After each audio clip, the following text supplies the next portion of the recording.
Welcome to the Coming Strength and Fitness podcast. I'm Jill, coach and owner of CSNF. My team and I are here to help you take charge of your fitness and nutrition.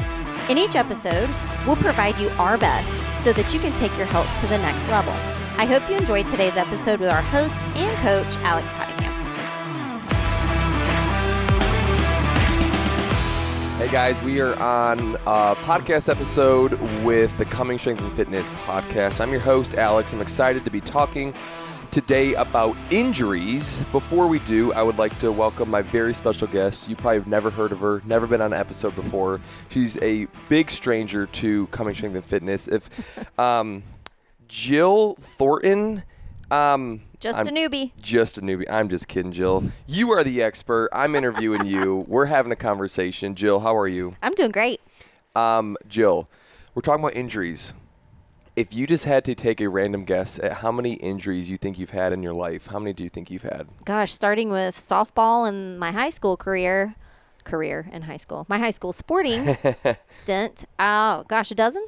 Maybe? Yeah. Dozen or I was more? going to say 10 to 15 myself. Yeah. What does a typical, injury life cycle look like as far as you're playing softball, you twist an ankle, and then what is it typically like? What is an injury? Just kind of give us a picture. Gosh, there's a wide range. If it's like I'm running, through first base and I kind of tag the bag wrong with my ankle and sprain it, that's like a couple days. Take it light, take it easy, ice it, and you're back on the field. Sure. I had a major rotator cuff injury in softball in high school that I had to go through physical therapy for to rehab that. So there's lots of different ranges in terms of what your injury is and what you have to do to recover from it.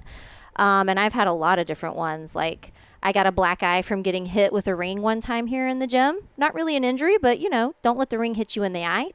And then I've sprained ankles, my rotator cuff. I've had back injuries. I've tweaked a calf before. I've fallen off a box before. It's just, I'm a little bit of a klutz too. So, I know that it's very likely that I'm going to fall or trip at some point in the near future as well. So, yeah. Wait, but Jill, you're still here. I made it. And you still work out. And I still work out. Your body has gotten better. It's adapted. It's recovered. Yep. Why haven't you just thrown in the towel after one injury? I can't do it anymore. I just realized really early on that having tweaks, aches, and pains at times, not all the time, at times is a part of being an active person. I've been active for my whole life. And when you play sports and you do high-level competitions and when you even do just general physical fitness, like what we do here, you're going to have small tweaks, aches, and pains occur as an active person. Jill, there's a lot to unpack with what you just said, and I think over the next several minutes, that's the purpose of this conversation, to talk about injuries, because it is a normal part of life. It's not just a CrossFit thing or a sports thing. It's going to happen. It's not a matter of if, it's a matter of when. So, hey, when this happens, and like you said, there's different levels or degrees in which we get hurt. We sprain an ankle, we have to take a couple days off, or we have to go to therapy because our rotator cuff is super angry, or we have to have surgery, which you have experience with as well, which we'll talk about. I ran the gamut. Yeah, for sure. Yes, you have.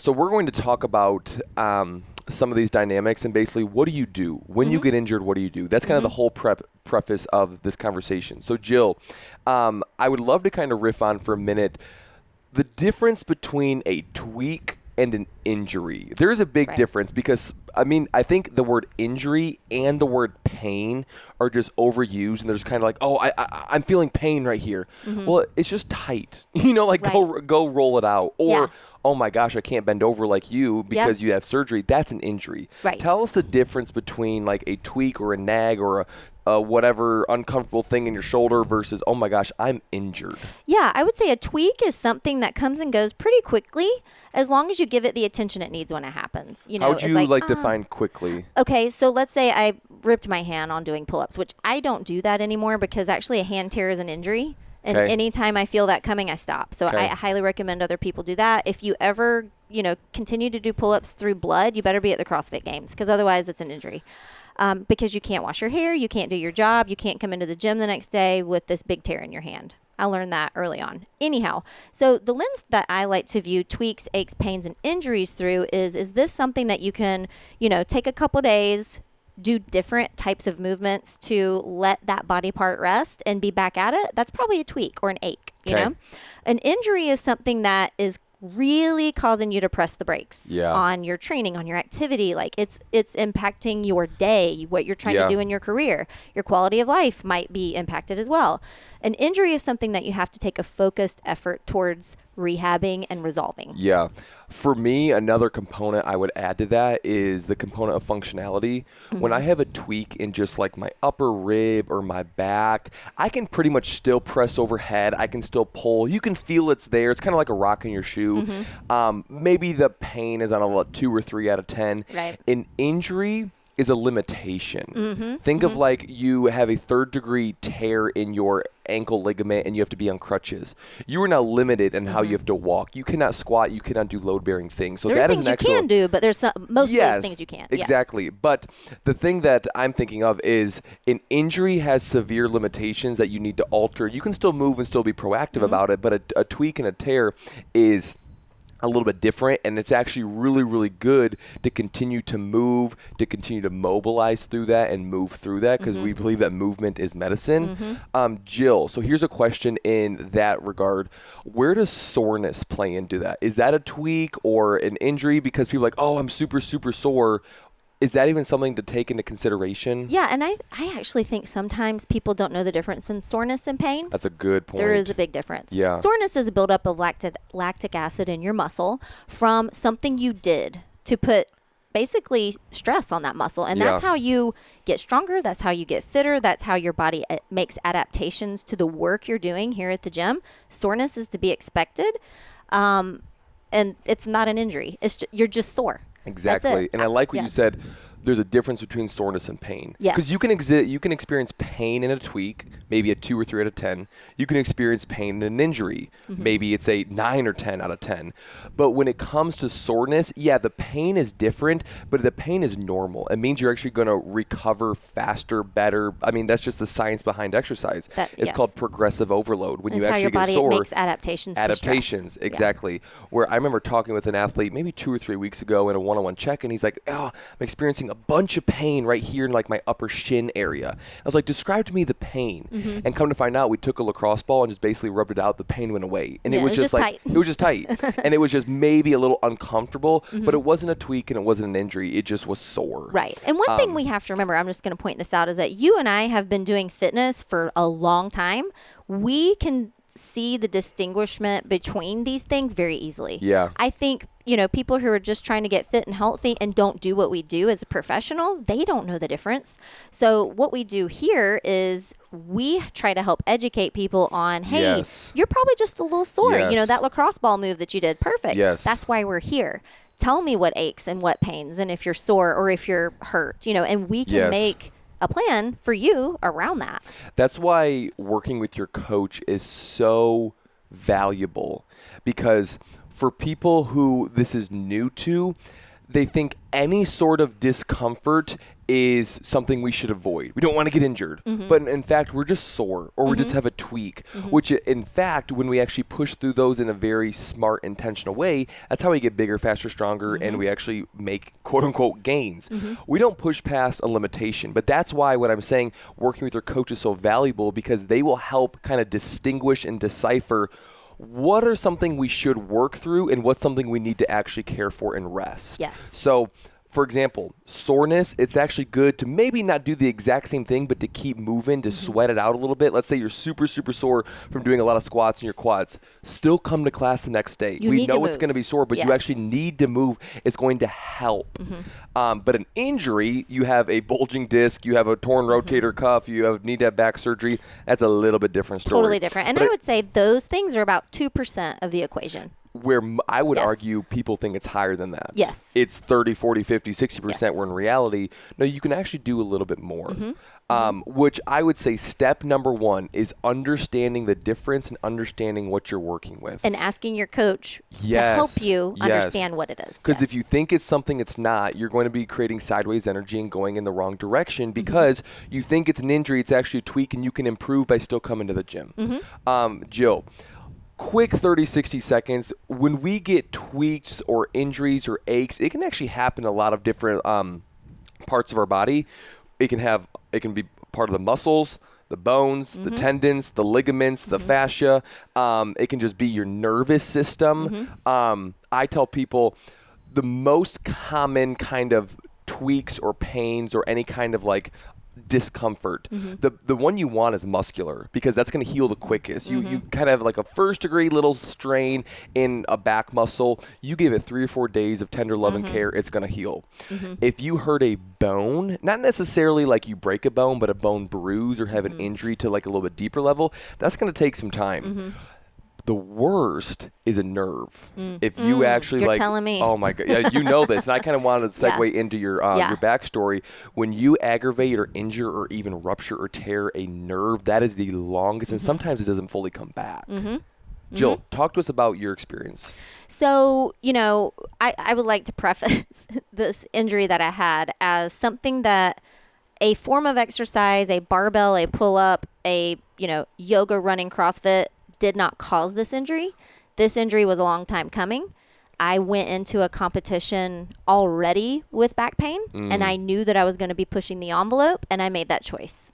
So just FYI. So it wasn't CrossFit or weightlifting. It was me. Or power. It was me. Gotcha. I got myself into that situation, and I chose to push the limits and the envelope. I had done really well with physical therapy. I was rehabbing it with conservative methods, and I decided to go to a very large competition and push it a little. Right. Turns out that was a gamble that didn't work out for me. Right. And I worsened my injury. Okay. So my disc actually herniated and split my sciatic nerve. Oh. And if you don't know about the sciatic nerve, I hope you never do have to know about it. Sure. But it's the nerve that runs from the top of your glute all the way down to the bottom of your foot. It got really bad, and I ended up having emergency surgery. I wasn't able to stand or walk longer than about 30 seconds at a time for a couple weeks, and we decided we needed to get things fixed. Right. Had the surgery, and really immediately after they took that nerve the disc pressure off my nerve, I felt 10 times better, so much better. But for the first, few days after surgery, I had a lot of, fatigue, and I was tired from the anesthesia and things like that. You had a lot of honey-O's, because me and my kids brought honey-O's over to your front door. Yeah, but you want to know the first thing they do after surgery? They make you stand up and move. Exactly. They make you walk. Exactly. We want to make sure that you can get up and move. And the protocol for my recovery for the first 6 weeks was walking, and I walked every day. And I gained a really large appreciation for walking at that time, too. I actually remember that you were walking so much, and you've continued walking, with your daily schedule, even with daily training now. Yeah, and it's transitioned into how what I give for my nutrition clients as well, just the many benefits of walking. And we're kind of, going into the bunny rabbit trail of steps and walking. Right. But it was a big benefit for me. But let me kind of come back to the injuries and why it's so important is because that's why the doctor said, hey, you need to move. You need to get up and move. Yes. Here is why. Here's the science behind it. If we are stationary, we have less blood flow going through our body. In your blood has the healing properties that your body is able to repair and heal itself. When you move in a very safe and intentional way, your blood is going to be flowing more and quicker and more efficient to that area, increasing the speed of recovery because more blood is going to that. That is your best healing property. It's not a pill. It's not a magic supplement. When you have more blood flow and the proper nutrients through a proper nutrition, so it's giving your blood everything it needs to heal that injured site, that is the best thing you can do to keep the blood flowing, to constantly bring new healing properties to that area. That's why we move. If you have surgery in the next 6 to 8 weeks, you do nothing, you have delayed. You're going to be in a worse position. So again, we're not saying go back into class or do snatches or do anything crazy. Jill, talk to us about how long that process was for you. Yeah, so they told me the worst thing I could do was sit or lay. Just get up and move, stand, walk, movement. You want to move the joints, you want to move the tissues. It'll just speed your recovery process. I also started to really focus in on what caused my injury, which was core stabilization and strength. For me, a lot of back injuries are a result of not being strong in the core. You can have a six-pack and your core is weak. Wait. We gotta just hit that really quick. Yes. Joe Schmo, not our man Joe Shuck, shout out to him, but Joe Schmo has a six-pack. He looks absolutely ripped. Yeah. That doesn't mean he has a strong core. It just means he has proper nutrition. Yeah, that's a good point. What is the difference? So strengthen your core is very similar than strengthen your legs or your arms. Like you can build strength around your vertebrae, around your spine. So personally for me, I've had a couple of C-sections. I've kind of struggled with a weak back my whole life. It just was weak, and I was overcompensating with my lower back for things that my quads, hamstrings, and glutes should have been doing. So I went to work at getting stronger in my core. Lots of core stability, physical therapy, making sure that I was doing things every single day to strengthen my core. Do you feel a difference now? Big time. Big time? Yeah. It's funny. I will shout out one of my clients, Alicia. If she's listening, you are a rock star. One of our last check-ins, I gave her some core stability work. It takes 5 minutes after class. And it's a bunch of different plank holds, isometrics, side planks, obliques, stuff like that. Yeah. And I see her doing it every single day.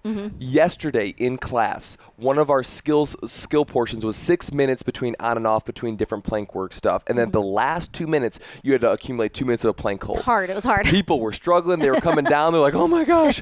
I coached Alicia, and she came up. She's like, that was the easiest thing I've ever did. Because she has a strong core. She has a super strong core now because over the past several weeks, she's been training that. Yes. So, again, I'm going to take a step back, just talk about science and anatomy in your body really quick. You're like Jill said, your core has abdominal muscles that help flex the spine. That is called flexion and extension. That's what you see when you see abs. It's only a part of the equation. It's a quarter of your core. 25%. Yeah. And the stabilizers actually are more internal. They're a lot deeper in. So core stability really is the resistance of your spine to basically withstand like transverse and like shear forces going back and forth.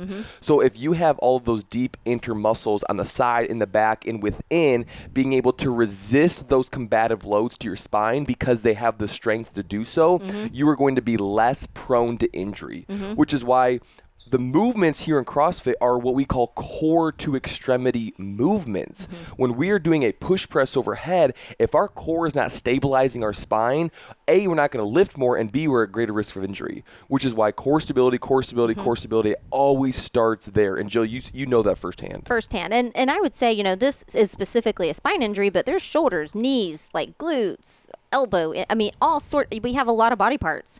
So the takeaway here is if you know something is hurt and weak, it is your responsibility to work towards filling in the gap and making it stronger so that you are not prone to that injury again. Because if you've ever had an injury, like a twisted ankle, it keeps happening. Yes. Or like, my shoulder, it keeps happening, or this keeps happening. It's because there is some deficiency in that area. Identify it and hammer it if you don't want to have to deal with those injuries continuously. So, Jules, we're kind of rounding third in this conversation. I just kind of want to wrap up on the back half of your recovery process and kind of give some next steps for people. You're back in it. Yeah. You're training. I'm training. How does your back feel today? In terms of what my initial injury was, that's gone. That's completely taken care of. There are some other things that I have that are going on with my vertebrae that are, outside of my control. They're mainly due to age, wear and tear, things like that. So still working on core stability and strengthening and finding the balance with my training that works for me. Yes. And modifying and scaling appropriately every day as needed and pushing as I need. So, but here's what I'm kind of deciphering from you, Jill, is that we have a pursuit that we want to become healthy. We want to be healthy in the gym. We want to be healthy in nutrition. We want to pursue a healthy life. We are going to experience limitations. They're going to be obstacles, but they're not going to set us back. Now, each season is going to be different. Your training post-injury or even post-back surgery looked different than pre, right? Sure. But that did not stop you because there's always things you can do, and that's why you work with your coach to say, hey, what would you recommend? And we can give you some of those protocols to keep moving forward. Because one of the biggest myths and one of the things I want to just absolutely disrupt and destroy is the assumption that if I'm injured, I can't do anything. I have to stop. I'm going to stay home. I'm going to be sedentary because I just need to give it rest. Now, there is a time and place for rest. Sure. You break an ankle, you need to elevate it, and you need to rest that. But the minute you are cleared movement is medicine in a very safe, controlled, slow, sustainable way. We're not just jumping right back in the swing of things, but you need to move, not only to get back to where you want to, but to increase your recovery rate. It's going to help you recover better. 100%. So, and I've talked about this as a book, The Gift of Injury, and I've talked about this before. A lot of times you learn a lot about your body when something hurts and you have to overcome that injury. You learn a lot. I have learned I have to warm up my spine before I exercise. Yes. Hunter makes fun of me. He's like, your warm up is longer than you work out. And I'm like, I know. Yes. But it allows you to go the distance. Yes. Yeah. Jill, I'll be personal for a minute and then we'll kind of close our conversation. I've had many injuries myself, 10 to 15. I'm not going to be specific. You're pushing the envelopes of your body. You're going to have them. Yeah. One of my first main injuries that I really had to take a step back and rest it and then go through a different training season to make sure I was prioritizing that. I realized that I'm not a superhuman. I am going to be limited, but the biggest thing I learned is that I am placing too much of my priority and ultimately my identity in my body and what I'm doing. Once that was taken away from me, I kind of didn't have a mini identity crisis, but it really made me question, oh my gosh, I can't work out or can't do what I used to do, and I'm getting frustrated. I'm taking it out on my wife. I'm taking it out on other people. I'm just anxious because something was taken away from me. But I love the perspective, Jill, that you said, the gift of injury. It really made me look within and saying, okay, hey, am I expressing my health as something to find my identity in, or as an expression of something I get to do? It's not something I have to do, but I get to do. So it really made me think, no.